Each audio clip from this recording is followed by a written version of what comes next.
Las Fuerzas Armadas deberían abrevar en el nacionalismo. De hecho, en algún momento tuvieron alguna proximidad doctrinaria, pero por los frutos los conoceréis, y los frutos de las Fuerzas Armadas no han sido precisamente los apetecidos por el nacionalismo, diríamos que ha sido todo lo contrario. Hoy esto está trágicamente a la vista. Las Armadas en el transcurso de la historia han tenido gestos patrióticos y actitudes patrióticas y hechos altamente patrióticos. ¿Cómo no pensar en la guerra justa contra el marxismo y en la guerra justa por Malvinas? Esos dos episodios bélicos precisamente marcan a fuego lo que debió haber sido siempre la misión inherente de las Fuerzas Armadas, que es, como decían los antiguos caballeros, la defensa armada de la verdad desarmada. Entonces, en eso sí se mide el patriotismo de las Fuerzas Armadas, en abocarse a una guerra justa por la causa de Dios, por la causa de la patria, y en librarla, con independencia de la victoria o de la derrota. Porque Dios no nos pide necesariamente la victoria, pero nos pide que no seamos felones, que no seamos traidores. Entonces, esas expresiones bélicas, justicieras, muestran a unas Fuerzas Armadas henchidas de patriotismo y transidas de sano y de legítimo nacionalismo. En ese sentido, sí, las Fuerzas Armadas merecen ser reivindicadas y rehabilitadas frente a este torbellino de inmundicias con que se las acorrala a diario. Pero desde el punto de vista político, el nacionalismo de las Fuerzas Armadas no se ha plasmado nunca en un proyecto que se haya ejecutado con éxito. O para ser más específico, si se quiere, ninguno de los golpes militares ha sido de contextura nacionalista. Y los pocos atisbos o resabios de nacionalismo que esos golpes pudieron haber tenido fueron rápidamente acallados por todas esas fuerzas enemigas del nacionalismo.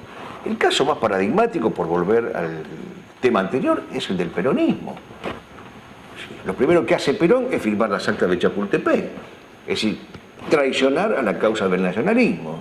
Y si alguna vez echó a alguien Perón de la plaza, fue justamente los miembros de la Alianza Libertadora Nacionalista, acusándolo de sujetos irresponsables que al grito de viva Rosas y mueran los judíos pretenden acabar con la calma política y por lo tanto, decía Perón, no merecen participar de la vida política argentina.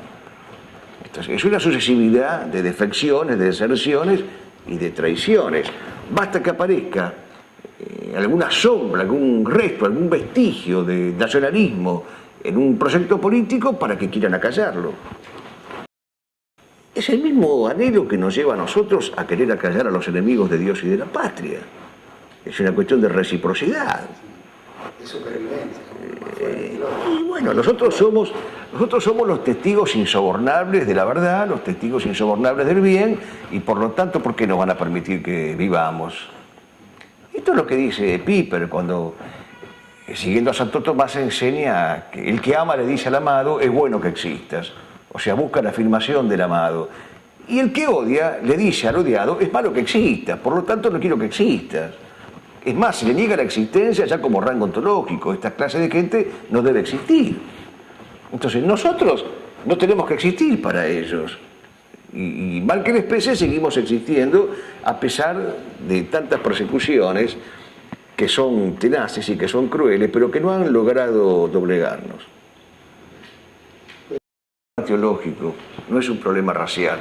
Es decir, con los judíos tenemos una enemistad teológica, no una enemistad racial, ni política ni económica.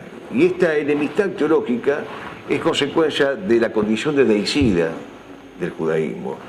Entonces la tarea nuestra frente a ellos es tratar de que se conviertan y tratar de que mediante nuestra acción apostólica lleguen a Jesucristo, como llegaron de hecho grandes judíos conversos, por poner un caso a mi modo de ver notable, el de Eugenio Soli. O nuestro famoso Jacobo Friedman, también retratado en las páginas marechalianas. Entonces, con los judíos tenemos una enemistad teológica. El sionismo es una manifestación política pero es consecuencia y es corolario del problema teológico. No existiría el sionismo si no existiera el Talmud y si no existiera la Cábala. Entonces, es un error estar haciendo esta distinción solamente para cubrir si no ser acusado de antidiscriminatorio. Fíjate lo que ha hecho Delía. Delía ha creído ser valiente y ardite y osado porque atacó al sionismo, que para él es la ultraderecha. Pero el problema de fondo, que es el problema judío, no lo quiere mencionar, no lo quiere decir. Y su mandante, que es Cristina Wilgen, no quiere no quiere reconocer él que su propia mandante pertenece precisamente al judaísmo y que responde a los intereses judíos. Y cuando lo llaman a declarar a tribunales, por el famoso temita de la palabra paisano, termina diciendo que no, es una palabra simpática, amable, que denota afectividad. Está mintiendo por cobardía. Todo el mundo sabe que la palabra paisano alude a otra cosa, es un modo peyorativo de decir son extranjeros, no son nuestros. Es como decirle ñato al narigón o como decirle lungo al petizo. Son modos, por contraste, de señalar las realidades. Pero claro, esta gente no se atreve a hablar al pan pan y al vino vino, sí, no. Entonces a la hora de las realidades últimas, cuando son llevados a los tribunales, en vez de recordar lo que decía Jesucristo, seréis llevados a los tribunales, seréis llevados a la sinagoga, no temáis, no, arrugan. Entonces dicen rápidamente, no, paisano es una palabra simpática, agradable. No es una palabra simpática y agradable. Justamente el decir popular ha instalado esta palabra para referir la condición de extranjeros, de incurables extranjeros que tienen quienes han usurpado esta tierra y todos los espacios. ¿La economía, por ejemplo? La economía es lo de menos, querido amigo, la iglesia. El problema no es que han ocupado la economía, el problema es que han ocupado la iglesia. Ese es el problema. Que estamos viviendo una situación de cuasi herejía judío-cristiana. Entonces, si hubieran ocupado los espacios económicos sería lo menos importante. Es parte de la guerra semántica. De todos los términos que has usado, yo diría que retrógrado sí, retrógrado soy y retrógrado somos. Porque la condición de retrógrado no es mala per se. Depende a qué te retrotraigas. Si nos queremos retrotraer a las glorias de la cristiandad, desde ya que nuestra condición de retrógrado en ese caso nos honra y nos ensalza. Ahora, si nos queremos retrotraer a épocas verdaderamente ominosas, nuestra condición de retrógrado sería no solamente mala, sino pecaminosa y viciosa. Es decir, que a mí no me asusta que me digan retrógrado, ni me asusta que me digan reaccionario. Reivindico mi condición de retrógrado, de reaccionario y de ultramontano sin que se me mueva un pelo. Pero lo que sí digo es que nosotros no estamos en contra de la inserción de la Argentina en el mundo, al contrario. Lo que queremos es que la Argentina se plante con denuedo frente al mundo entero, como se supo plantar en los tiempos de la Confederación Argentina. Que se nos pueda mirar con respeto, que se nos pueda mirar de igual a igual, que se nos pueda mirar con altura, con estatura. Eso es lo que queremos, pero en un sentido teológico se podría decir también que queremos la separación de la Argentina del mundo, porque la palabra mundo, que también es polisémica, supone, por un lado, desde el punto de vista teológico, el mundo es enemigo del católico, el mundo, el demonio y la carne. Entonces sí, mi reino no es de este mundo, Satanás es el príncipe de este mundo. Desde ese punto de vista se podría decir, queremos separar a la Argentina del mundo, en el sentido teológico de la palabra mundo. Pero en el sentido cosmológico no, porque la Argentina también puede y debe decir, como Dios dijo, es bueno lo que hemos creado, y vio Dios que era bueno.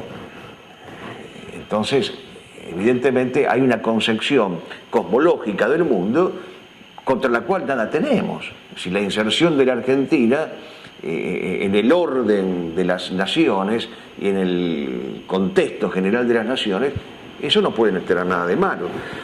Lo que pasa es que para poder tener este tipo de contacto o de conexión con el mundo, la Argentina debe ser soberana. La globalización, por ejemplo. Y la globalización. ¿El desarrollo del nacionalismo? La globalización, entendida como homogeneización compulsiva, es un mal. Es un mal porque supone el dominio del pensamiento único y de lo políticamente correcto que acalla la voz de la verdad. Desde ese punto de vista tampoco tenemos nada que ver los nacionalistas con esta defensa de la globalización o de la homogeneidad cósmica. Pero vuelvo a repetir, si la Argentina fuera un país soberano, y a eso se aspira, no estaría mal, estaría bien que tuviera un papel protagónico en el concierto de las naciones del mundo. O sea, el nacionalismo no quiere aislar a la Argentina del mundo, salvo, como lo decía antes, en un sentido teológico, lo mundano como expresión de lo luciferino. Pero fuera de esta significación de lo mundano como sinónimo de lo luciferino, el nacionalismo no intenta excluir a la Argentina del concierto de los países del mundo. Pero a ese concierto de los países del mundo hay que ir bien vestido. Y el buen ropaje en materia política se llama soberanía. No se puede ir como un desarrapado. ¿Cuál es el hecho más nacionalista que hayas percibido en este último siglo? El 2 de abril de 1982. Fue un día inolvidable e irrepetible. Yo estaba en San Luis, había pasado la madrugada con unos queridísimos amigos, escuchando las noticias sobre el desembarco, y aproximadamente a las 3 de la mañana, en una camioneta, salimos rumbo a Buenos Aires. Esos kilómetros que recorrimos en esa camioneta desde San Luis a Buenos Aires, los recorrimos poblados literalmente de banderas que salían a la ruta, que se asomaban de las casas más humildes y que vivaban a la patria. Fueron kilómetros y kilómetros de verdaderas almas y cuerpos patrióticos que querían que las Malvinas, de hecho y una vez para siempre, fueran nuestras. Que yo tenga memoria fue el hecho más cabalmente nacionalista que hemos protagonizado. Sale una voluntad inquebrantable en algunos de no rendirse, que se sigue manifestando hasta el día de hoy. Personalmente, puedo decir con absoluta sencillez que pertenezco a aquellos que espiritualmente seguimos diciendo que no nos rendimos. Como decía Fernández Unzain, ¿no? Yo digo que este sur nos pertenece, que todo es nuestro, simplemente nuestro, y que hay que defenderlo con las uñas, con la voz, con la sangre, con el pecho, o quedar una sangre azul y blanca, definitivamente libres, muertos. Hubo un 14 de junio que recuperó ese espíritu de no rendirse.